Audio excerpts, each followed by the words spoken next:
Good morning. आप देख रहे हैं सीमांस न्यूज 24। मैं आपके साथ हूँ भूमिका शर्मा। इसमें हम आपको बताएंगे कि बीएसएफ में वेटरनरी असिस्टेंट सर्जन के पदों पर कितनी भर्तियां निकली हैं और कब से आवेदन कर सकते हैं।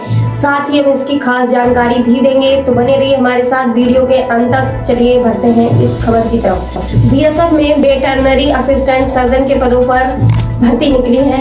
जानिए आवेदन कैसे करना है, ये भी हम आपको बताएंगे। बॉर्डर सिक्योरिटी फोर्स यानी बीएसएफ ने 20 पदों के लिए veterinary assistant surgeon assistant commandant पुरुष और महिला भर्ती 2022 के लिए विज्ञापन जारी किया है। बॉर्डर सिक्योरिटी फोर्स ने 20 पदों के लिए वेटरनरी असिस्टेंट सर्जन पुरुष और महिला भर्ती 2022 के लिए विज्ञापन जारी किया है। वे उम्मीदवार जो इस भर्ती में इच्छुक है वे ऑनलाइन आवेदन कर सकते हैं। वे पहले भर्ती की जुड़ी डिटेल्स पढ़ने और फिर उसके बाद आवेदन की प्रक्रिया शुरू करें। जाने पदों के बारे में। वेटरनरी असिस्टेंट सर्जन यानी असिस्टेंट कमांडेंट के 20 पदों पर भर्ती निकाली गई है। रिक्तियां निम्न कारणों से परिवर्तन घट या बढ़ सकती हैं के अधीन है। प्रशासनिक कारण बीएसएफ परिवर्तन करने का अधिकार सुरक्षित रखता है या बिना कोई कारण बताए भर्ती को रद्द या स्थगित कर सकते हैं। कोई भी संशोधन या नोटिस केवल बीएसएफ की वेबसाइट पर प्रकाशित किया जाएगा। उम्मीदवार से उनके हित में लॉग इन करने का अनुरोध किया जाता है। अपडेट के लिए नियमित रूप से https://rectt.bsf.gov.in पर आवेदन कर सकते हैं। पद लड़ाकू और विशुद्ध रूप से अस्थायी प्रकृति के हैं, लेकिन संभावित स्थायी किया जाना है। जानिए शैक्षणिक योग्यता के बारे में। इच्छुक उम्मीदवार ने किसी भी मान्यता प्राप्त संस्थान से veterinary science and animal husbandry में एजुकेशन की डिग्री ली हो। शैक्षणिक योग्यता से संबंधित अधिक डिटेल्स देखने के लिए भर्ती का आधिकारिक नोटिफिकेशन देखते ही सलाह दी जाती है। शैक्षिक योग्यता। व्यवसायिक योग्यता। उम्मीदवार के पास पशु चिकित्सा में स्नातक की डिग्री होनी चाहिए।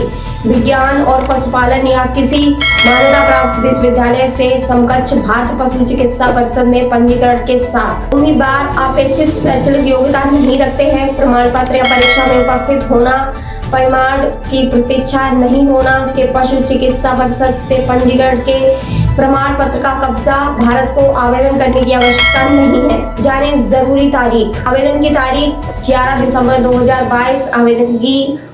आवेदन की आखिरी तारीख 9 जनवरी 2023। आवेदन की फीस 9 जनवरी 2023 तक भर सकते हैं। परीक्षा का शेड्यूल। परीक्षा की तारीख जल्द जारी की जाएगी। यानी आवेदन फीस के बारे में। जनरल, ओबीसी, ईडब्ल्यूएस कैटेगरी के लिए 400 रुपए। एससी, एसटी, पीएचडी कैटेगरी के लिए कोई फीस नहीं ली जाएगी। सभी वर्ग महिला के लिए कोई फीस नहीं ली जाएगी। उम्मीदवार को सलाह दी जाती है कि वह debit card, credit card, net banking, e चालान के माध्यम से परीक्षा फीस का भुगतान करें। जानिए उम्र सीमा।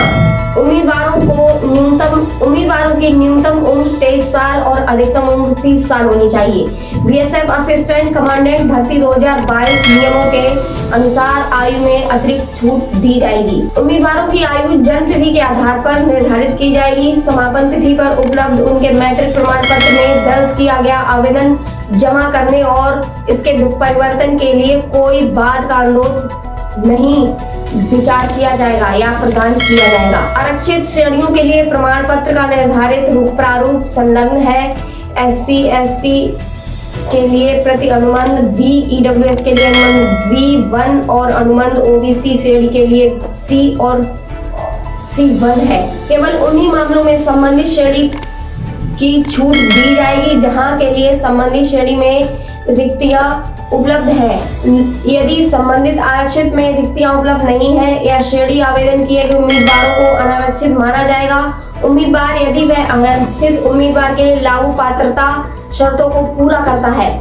ऐसे में अगर बाद में पता चलता है कि उम्मीदवार नहीं है, सामान्य श्रेणी के मापदंडों को पूरा करें, उम्मीदवार किसी पर भी खारिज कर दी जाएगी। आरक्षण के आधार पर नियुक्ति चाहने वाला व्यक्ति अनुसूचित जाति, अनुसूचित जनजाति, अन्य पिछड़ा वर्ग को यह सुनिश्चित करना चाहिए कि उनके पास जाति, समुदाय या विज्ञापन में दिए गए निर्धारित प्रारूप के अनुसार प्रमाण पत्र। ईडब्ल्यूएस श्रेणी के उम्मीदवारों के पास भी निर्धारित प्रारूप होने चाहिए।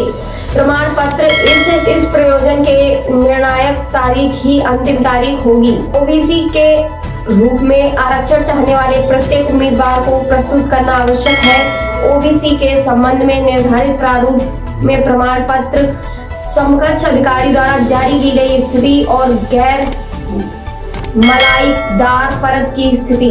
ओबीसी स्थिति का दावा करने वाले उम्मीदवार यह सुनिश्चित कर सकते हैं कि उनके पास जाति समुदाय प्रमाण पत्र और क्रीमी लेयर में नहीं आता है। महत्वपूर्ण तिथि अर्थात आवेदन करने की अंतिम तिथि के लिए इसे सुनिश्चित करें। जारी प्रमाण पत्र के अलावा एक घोषणा पत्र चाहने वाले अभ्यर्थियों से समक्ष प्राधिकारी भी प्राप्त किया जाएगा। ओबीसी, एससी और एसटी वर्ग के तहत लाभ का दावा करने वाले उम्मीदवार में अधिसूचित जाति के अनुसार प्रमाण पत्र के कब्जे में हो। केंद्रीय सूची प्रमाण पत्र जारी किए गए निर्धारित प्रारूप में होना चाहिए। इस उद्देश्य के लिए अधिकृत समक्ष प्राधिकारी द्वारा कोई अन्य नहीं प्रमाण पत्र को प्रमाण के रूप में स्वीकार किया जाएगा। यानी आवेदन कैसे करना है? जो उम्मीदवार इन पदों पर आवेदन करना चाहते हैं उन्हें आधिकारिक वेबसाइट https:/rectt.bsf.in पर जाना होगा। आवेदन करने की आखिरी तारीख 9 जनवरी 2023 होगी। शारीरिक दक्षता पुरुष की लंबाई 157 सेंटीमीटर और महिला की लंबाई 142 सेंटीमीटर होनी चाहिए। चेस्ट पुरुषों का 77 यानी दौड़ पहली दौड़ 100 मीटर 16 सेकंड में होगी और महिला के लिए 100 मीटर की दौड़ 18 सेकंड में होगी। दूसरी दौड़ पुरुषों के लिए 800 मीटर 3 मिनट 45 सेकंड में और महिला के लिए 800 मीटर 4 मिनट 45 सेकंड में। लंबी कूद पुरुष के लिए 3.5 मीटर और महिला के लिए 3 मीटर। पुरुषों के लिए ये सिर्फ पुरुषों के लिए है जो कि 4.5 मीटर होगी। उम्मीदवारों के पास knock knee flat foot वेरिकाज bells skinned इन नहीं होना चाहिए। आंखें और उनके पास उच्च रंग दृष्टि होनी चाहिए। उम्मीदवारों में होना चाहिए अच्छा मानसिक और शारीरिक स्वास्थ्य। किसी भी शारीरिक दोष से मुक्त होने की संभावना उनके कर्तव्यों के कुशल प्रदर्शन में बाधा हो सकती है। चिकित्सा परीक्षा संशोधित वर्दी के अनुसार आयोजित की जाएगी। CAPF और AR में भर्ती के लिए चिकित्सा परीक्षा के दिशा निर्देश जैसा कि गृह मंत्रालय द्वारा उनके कार्यालय ज्ञापन संख्या A5-1 2014 द्वारा परिचालित किया गया है। यानी अयोग्यता के बारे में जिसने एक व्यक्ति के साथ विवाह में प्रवेश किया है या अनुबंध किया है, जीवन साथी जीवित है या जिसने पति या पत्नी के जीवित रहते हुए विवाह किया है या विवाह का अनुबंध किया है, अन्य किसी इन नियमों के अधीन नियुक्ति के पात्र होंगे बशर्ते कि केंद्र सरकार संतुष्ट हो जाए कि ऐसी शादी ऐसे व्यक्ति और दूसरे पर लागू व्यक्तिगत कानून के तहत अनुमेय विवाह के पक्षकार और ऐसा करने के लिए अन्य आधार है। छूट इस नियम के संचालन से कोई भी व्यक्ति को मिल सकती है। यानी टैटू के बारे में, एक धर्मनिरपेक्ष देश होने के नाते हमारी धार्मिक भावनाएं देशवासियों का सम्मान किया जाना चाहिए और इस प्रकार धार्मिक चित्रण करने वाले टैटू प्रतीक या अंक और नाम जैसा कि भारतीय सेना में अनुसरण किया जाता है अनुमति होगी। स्थान शरीर के भीतरी भाग जैसे परंपरागत स्थलों पर टैटू बनवाए जाते हैं। प्रकोष्ठ या पहलू लेकिन केवल बाएं प्रकोष्ठ। गैर सलामी अंग होने के नाते या हाथों के पृष्ठभाग की अनुमति दी जानी है। जानिए टैटू का आकार विशेष भाग कोहनी या हाथ के 1/4 से कम होना चाहिए। उम्मीदवार के मामले में पहले टैटू को हटा दिया गया है। इस भर्ती के लिए उपस्थित होना और वही फीका पड़ गया है। असल में इसे निशान माना जाएगा न कि टैटू। ऐसे उम्मीदवार को पूरी चयन प्रक्रिया से गुजरने की अनुमति होगी। भर्ती बोर्ड के पीठासीन अधिकारी का अनुमोदन आगे निशान टैटू हटाने के कारण परिणाम चिकित्सकों द्वारा बोर्ड द्वारा समीक्षा की जाएगी। अधिकारियों की विस्तृत चिकित्सा जांच के दौरान मापदंडों के अनुसार चिकित्सा जांच की जाएगी। चिकित्सा नियमावली दिनांक 20 मई 2015 में गृह मंत्रालय संशोधित समान दिशा निर्देश MAH यानी पुलिस द्वितीय डिवीजन द्वारा परिचालित समीक्षा चिकित्सा परीक्षा के लिए उनके कार्यालय ज्ञापन संख्या 1166 दिनांक 31 मई 2021 और इसके बाद के संशोधन में प्रमाण पत्र की प्रक्रिया और प्रमाण पत्रों का प्रारूप इसके बारे में भी जान लीजिए। उम्मीदवारों को आरक्षित या रिक्तियों के खिलाफ विचार करना चाहते हैं या आयु में छूट के लिए समक्ष द्वारा जारी अपेक्षित प्रमाण पत्र प्रस्तुत करना होगा। प्राधिकारी निर्धारित प्रारूप में जब इस तरह के प्रमाण पत्र की मांग की जाती है दस्तावेजीकरण के समय संबंधित चयन बोर्ड नहीं तो उनका EWS, ST, SC, OBC दर्जे के दावे पर विचार नहीं किया जाएगा और उनकी उम्मीदवारी आवेदनों को अनारक्षित श्रेणी के तहत माना जाएगा। प्रमाण पत्रों के प्रारूप संलग्न है, किसी अन्य में प्राप्त प्रमाण पत्र प्रारूप स्वीकार नहीं किया जाएगा। उम्मीदवारों को चेतावनी दी जाती है कि उन्हें स्थायी रूप से पद से हटा दिया जाएगा। धोखाधड़ी में दावा करने की स्थिति में BSF द्वारा आयोजित परीक्षा EWS, ST, OBC central government उम्मीदवार को ध्यान देना चाहिए कि जन्म तिथि में दर्ज की गई मैट्रिक माध्यमिक परीक्षा प्रमाण पत्र या समकक्ष प्रमाण पत्र आवेदन जमा करने की अंतिम तिथि पर उपलब्ध है। आयु निर्धारित करने के लिए स्वीकार किया जाएगा और बाद में कोई अनुरोध नहीं किया जाएगा। इसके परिवर्तन के लिए विचार किया जाएगा या प्रदान किया जाएगा। यानी चयन प्रक्रिया के बारे में प्रथम चरण पहला दस्तावेजीकरण आयु मैट्रिक प्रमाण पत्र में दर्ज जन्म तिथि ही होगी कि अंतिम तिथि के अनुसार उम्मीदवार की आयु निर्धारित करने के लिए विचार किया जाता है। समान क्षेत्रों के अभ्यर्थियों से आवेदन प्राप्त करना, जाति प्रमाण पत्र, अनुसूचित जाति, अनुसूचित जनजाति और अन्य पिछड़ा वर्ग से संबंधित जाति प्रमाण पत्र उम्मीदवारों द्वारा उत्पादित के समर्थन में समक्ष प्राधिकारी द्वारा जारी किया जाना चाहिए। उनके दावे और उम्मीदवार जो रिक्तियों के खिलाफ विचार करना चाहते हैं या आरक्षित या आयु में छूट प्राप्त करने के लिए केंद्र सरकार द्वारा निर्धारित प्रमाण पत्र प्रस्तुत करना होगा।